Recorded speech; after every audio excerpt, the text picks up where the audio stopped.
اور ان سے دنیا کی زندگی کی مثال بھی بیان کر دو کہ وہ ایسی ہے جیسے پانی جسے ہم نے آسمان سے برسایا تو اس کے ساتھ زمین کی پیداوار مل کر نکلی، پھر وہ چورا چورا ہو گئی کہ ہوائیں اسے اڑاتی پھرتی ہیں،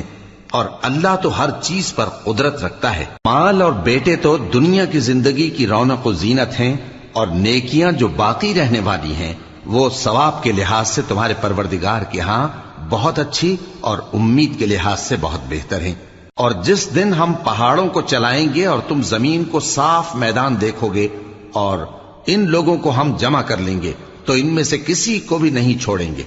اور سب تمہارے پروردگار کے سامنے صف باندھ کر لائے جائیں گے،